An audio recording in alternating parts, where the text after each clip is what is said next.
ፋሚሊ እንዴት ናችሁ? ሰላም ነው። በዚህ ቪዲዮ ይዤላችሁ የመጣሁት ከባለፈው ከቻፕተር 3 የቀጠለ ማለት ግሎባል ትሬንድ ማለት ነው የፍሬሽማን ኮርስ ከቻፕተር 3 የቀጠለ ቻፕተር 3 ፓርት 1 እና 2 በአንድ ላይ እንደሰራውላችሁ ታስታውሳላችሁ። ትንሽ ረዘም ይል ነበር። እዚህም ጋር ቻፕተር 3 ፓርት 3 ላይ ትንሽ ረዘም ይላል።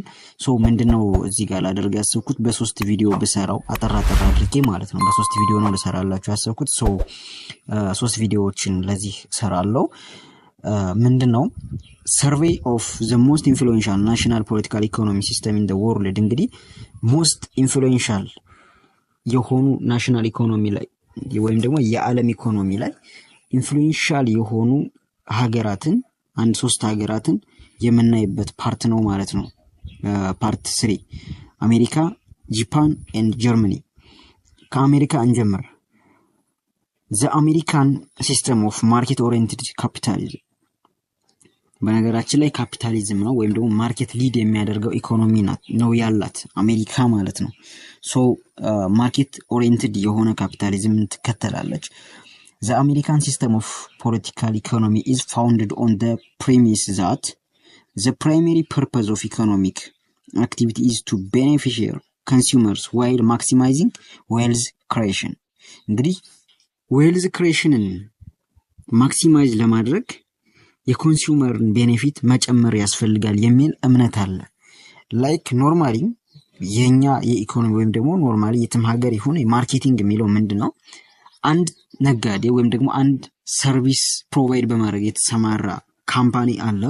ያ ካምፓኒ የራሱን ዌልዝ ክሬት ለማድረግ ወይም ደግሞ ሃይ ዌልዝ ክሬሽን አቺቭ ለማድረግ ከፈለገ ይላል ማድረግ ያለበት ነገር ምንድነው ከፍተኛ የሆነ ዩቲሊቲ ለኮንሱመር መጨመር ነው።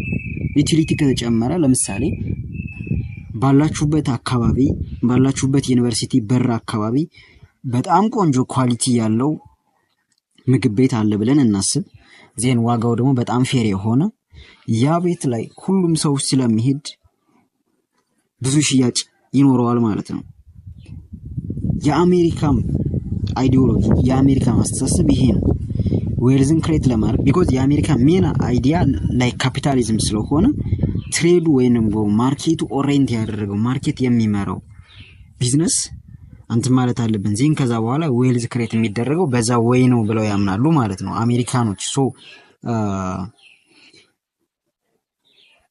the distributions of wealth of society is secondary importance እንግዲህ የዌልዝ ዲስትሪቢዩሽን ሰከንዳሪ ነው። ከዛ ቀጥሎ የሚታይ ነገር ነው የዌልዝ ዲስትሪቢዩሽን ማለት ነው። ለምንድን ነው መጀመሪያ ዌልዝ ዲስትሪቢዩሽን ማለት ፌር የሆነ የሀብት ክፍፍል ማለት ነው አይደል? ላይክ ኤግዛክትሊ ኢኳልም ባይሆን ጀስት ግን የተቀራረበ የሀብት መጠን እንዲኖራቸው ማድረግ ዜጎችን። እሱ በአሜሪካ ያን ያክል ክሬዲት የማይሰጠው ነገር ነው። በሶሻሊስት ካንትሪዎች ነው እሱ ነገር የሚሆነው ላይክ ኢስት ዩሮፕ and ራሽያ ላይ የሚሆኑ ነገሮች እንደነ ፊንላንድ፣ ፖላንድ፣ ራሽያ፣ ዩክሬን አይነት የመሳሰሉ ሀገራት ላይ ማለት ነው። the American economy does approach the neoclassical model of competitive market economy in which individuals are assumed to maximize their own private interest or utility እንግዲህ as individual ስናስብ ኢንዲቪጁዋል ምን ማድረግ ነው ያለበት ተብሎ ይታመናል። የራሱን የሆነ ፕራይቬት ኢንተረስት ወይም ዩቲሊቲ ማክሲማይዝ ማድረግ አለበት ነው የአሜሪካ ማርኬት አይዲዮሎጂ። አዚ ቢዝነስ ስናስለው ቢዝነስ ከሆነ ደግሞ ወይንም ኮርፖሬሽን ከሆነ ደግሞ ኤክስፔክት ቱ ማክሲማይዝ ዘ ፕሮፊታቸውን ማክሲማይዝ ማድረግ አለባቸው ብለው ያምናሉ። ሶ the American economy is characterized as a system of managerial capitalism እንግዲህ እንደ ሲስተሙ የአሜሪካ ኢኮኖሚ ሲስተም ማኔጀራል ካፒታሊዝም ነው ካራክተሩ ማለት ነው። put differently the economy was profoundly transformed by the late 19th century emergence of huge corporations እንግዲህ በ19ኛው መቶ ክፍለ ዘመን መጨረሻ አካባቢ ጀምሮ አሜሪካን ሀገር በጣም ሂውጅ የሆኑ ኮርፖሬት ካምፓኒዎች መፈጠር ኢመርጅ ማድረግ ጀመሩ።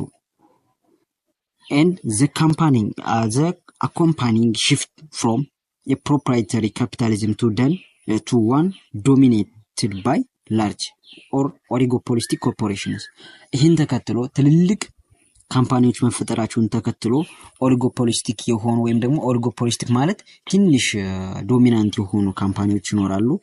ከዛ እነሱ ማርኬቱን በሙሉ ኮንትሮል ማድረግ ማለት ነው። ኦሊጎፖሊ ምን ማለት ነው ይላል። ኦሊጎፖሊ ኢምፕላይስ ስሞል ነምበር ኦፍ ሴለርስ ኮንትሮሊንግ ዘ ማርኬት። በኢትዮጵያ ኮንቴክስት እንገራችሁ። ለምሳሌ ኢትዮጵያ ውስጥ በጣም በቁጥር ትንሽ የሆኑ የሲሚንቶ ወይንም ደግሞ የዘይት ፋክተሪዎች አሉ። ያው ዘይት ከውጭ ስለምናስገባ ምናምን ግን አስዩ ማድረጉትና የኢትዮጵያ ውስጥ ያለ የዘይት ፍላጎት አገር ውስጥ ባለ ቢተካና ወይም ደግሞ አገር ውስጥ ባለ ከበር ቢደረግ ብለን ብናስብ ኢትዮጵያ ውስጥ ያሉ የዘይት ፋብሪካዎች እስካሁን ባለኝ መረጃ መሰረት ማለት ነው ከ3 ያልበለጡ ናቸው። እነዚህ ኢን ነምበር በጣም ትንሽ ናቸው። ነገር ግን ኮንትሮል ያደረጉት ማርኬቱን ኮንትሮል ያደረጉት ግን እነሱ ናቸው ማለት ነው። ኦል ኦቨር ማርኬቱን ልክ የአሜሪካ ወደ አሜሪካም ስንወስደው በጣም ትልልቅ የሆኑ ለምሳሌ እንደነ ኮካኮላ፣ እንደነ ማይክሮሶፍት፣ ፎርድ፣ ጉግል፣ አፕል የመሳሰሉ በጣም ትልልቅ ካምፓኒዎች፣ ፌስቡክ የመሳሰሉ ትልልቅ ካምፓኒዎች አሉ። እነዚህ የአሜሪካ ላይ በጣም ዶሚናንት የሆኑ ወይም ደግሞ ኦሊጎፖሊ ወይም ኦሊጎፖሊስቲክ ሊባሉ የሚችሉ ትልልቅ ካምፓኒዎች ናቸው ማለት ነው። with the new deal of 1930s እንግዲህ ከ1930ዎቹ በኋላ ደግሞ the power balance shifted away from big business and the new classical laissez-faire ideal was weakened by the notion that the federal government had responsibility to promote economic equity and social welfare። እንግዲህ ከ1930ዎቹ በኋላ ደግሞ ያኛው ነገር እንትን እያለ መጣና ላይክ ኢኮኖሚክ ኤንድ ሶሻል ዌልፌር ምን እያለ መጣ? ዊክንድ የሆነ ሌዚስ ምንድነው? ዊክንድ ባይ ዘ ኖሽን ዛት ዘ ፌደራል ገቨርንመንት ሃድ ኤ ሬስፖንሲቢሊቲ ቱ ፕሮሞት ኢኮኖሚክ ኢኩዊቲ ኤንድ ሶሻል ዌልፌር። እንግዲህ እሱም በጣም እየተዳከመ መጣና አሁንም ሶሻል እና ኢኮኖሚክ ዌልፌር ወይም ደግሞ ኢኩዊቲ የሚባለው ነገር እየተዳከመ ዊክንድ እየሆነ መጣ ነው። ዊክንድ እየሆነ መጣ ቢኮዝ አሜሪካ ኢዝ ካፒታሊስት ስቴት ስለሆነች ማለት ነው።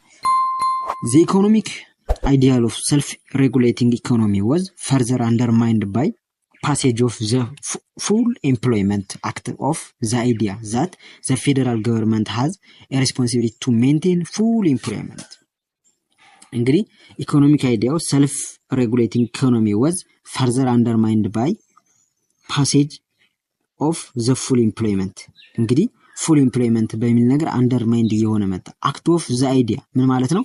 ዛት ዘ ፌደራል ገቨርንመንት ሃዝ ኤ ሪስፖንሲቢሊቲ ቱ ሜንቴን ፉል ኢምፕሎይመንት። ፌደራል ገቨርንመንቱ ፉል የሆነ ኢምፕሎይመንትን ማረጋገጥ አለበት ወይም ደግሞ ኃላፊነት አለበት ነው።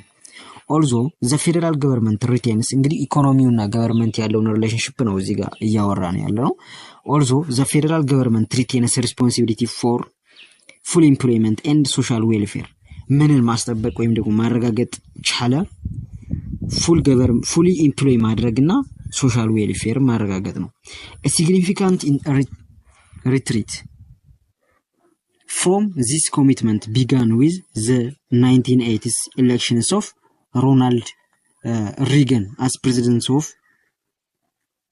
the United States and the achievement of more conservative economic ideology emphasizing free and unregulating markets። ይሄ ሶሻል ዌልፌር እና ፉል ኦፍ ኢምፕሎይመንት በአሜሪካ እየተረጋገጠ የመጣ ቢሆንም እንኳን ከሮናልድ ሬገን በ1980 ከተመረጠ በኋላ ከ1980 በኋላ ደግሞ ምን እየሆነ መጣ? ያ ነገር ደግሞ ምን ዊክንድ እየሆነ መጣ እንደገና ማለት ነው። ዌራስ ቢሆንም እንኳን ኮንሱመር አድቮኬትስ ዋንት a strong role for the government in economy to protect the consumer. American economists and many others strongly opposed this government intervention unless there is market failures። እንግዲህ ምን እየሆኑ መጡ? የመንግስትን ወይም ደግሞ የገቨርንመንቱን በሮናልድ ጊዜ የተፈጠረውን ነገር ማለት ነው በ1980 ሮናልድ ሬገን ሲመረጥ ማለት ነው። ይሄ ነገር ማቆም አለበት። ያ የገቨርንመንት ኢንተርቬንሽን ማቆም አለበት። ካልሆነ ደግሞ ዜሪስ ማርኬት ፌለር ማርኬቱ ፌል እያደረገ ወይም ደግሞ የሀገሪቷ ኢኮኖሚ ፌል እያደረገ የሚመጣ ይሆናል ነው። ኔክስት የጃፓን ሲስተም ዴቨሎፕመንት የምትለዋን ይዤላችሁ የምመጣ ይሆናል። ይመቻችሁ።